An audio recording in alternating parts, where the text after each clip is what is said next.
How does free space affect the perception of a virtual wall? This is the question we're going to be asking today. It might sound counterintuitive to ask it at first because there are some properties in your free space virtual environment and some other properties inside your wall environment. Why would those two be connected? Well, we know from looking at past work in this area that adding damping outside of a stiff virtual object does have the ability to affect the perceived hardness much differently than if you only put damping inside your virtual object. So it can have an influence. Of course, bias is just one aspect of perception, and your use case for haptic rendering may determine which properties you actually care about. Some common applications of haptic rendering might involve the use of virtual environments to learn to distinguish different properties from one another. For example, you might think of a medical simulator and learning to tell the difference between various healthy or diseased tissues. Now, since contact transitions, where you cross a threshold from free space into a wall, have the ability to make this kind of classification and distinction more difficult, what we're seeking to do in this experiment is to understand how altering the free space properties of mass and damping might affect someone's ability to classify different stiffnesses inside a virtual wall. In order to understand these effects, we asked our participants to perform a classification task. We presented virtual environments with a free space and a wall on a custom one-dimensional haptic device shown here. Participants were asked to tell us whether they were feeling the soft, medium, or stiff virtual wall. And in each of our 4 conditions, we had different free spaces with which those springs were paired. This was kind of a 2x2 experiment design with low and high levels of both mass and damping in different combinations. Rendered with impedance control, the closed-loop responses of those devices are shown here in terms of their effective impedances. So you see the effective stiffness, damping, and mass of both the 3 walls on the left, which were the same in all conditions, and the 4 different free spaces from our 4 different conditions that participants completed. The high levels that we used for mass and damping were the open-loop device properties. In order to get our load levels, we then compensated for mass, damping, or both, depending on the condition. We looked at the performance of the classification task in terms of 2 metrics, the percentage of correct responses that were given, and also information transfer, which measures someone's ability to distinguish levels and is measured in bits.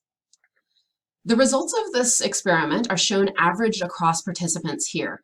Each of the 4 conditions is given its own classification matrix, confusion matrix, where the frequency with which the 3 responses are given is shown in terms of the darkness of the square during each of the 3 rendered virtual environments. So perfect performance would look like a black diagonal from top left down to bottom right. Taking a first glance at these, the most noticeable thing is in fact that our task in this experiment was quite difficult. People performed quite poorly, so you don't see a very dark diagonal here. In order to get into the actual trends, we need to go a little deeper and look participant by participant. So if we look at our 2 metrics here, percent correct and information transfer on the bottom that are distilled from those overall results, what we see is that the subject-to-subject variations as we go across the different participants are much larger than any trends between the different conditions indicated by the 4 different colored lines.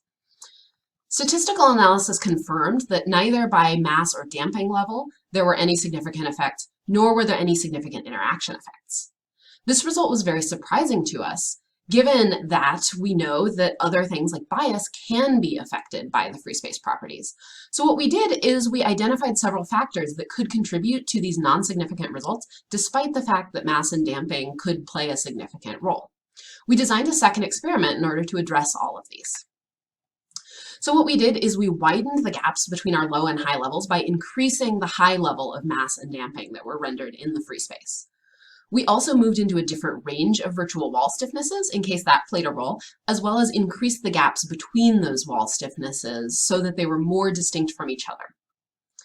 Unfortunately, due to the winter storm in Texas, we were only able to collect results from 4 participants before writing this up. But looking at the overall average performance, what we see is that we were successful in making this task easier, so hopefully the difficulty of the task doesn't wash out any other effects. And when we go to look at the participant-to-participant performance, what we see is that at least in the percent correct, there is a small but significant trend that holds across all participants. So if you look, the high mass and damping condition, the blue line, has better performance than the low mass and damping condition across everyone. That's the purple line on the left. We don't see as many trends in the information transfer, but at least we do see that perhaps there are two different kinds of subjects here. We also did see some interesting effects on velocity that were consistent across all participants. I do not have time to go into those right now, but I'm very happy to come chat with you about those at the live conference. So in conclusion, our results here don't answer the questions conclusively, but they definitely motivate future study on the effects that free space properties can have on wall stiffness classification. We still need to answer the following questions. First of all, what levels of mass and damping are going to significantly affect someone's ability to classify springs? And then do those effects depend on someone's strategy? We also need to create links between this work on classification and other work in the area that's been done on thresholds and bias. Thank you so much, and I look forward to speaking to you all at the conference.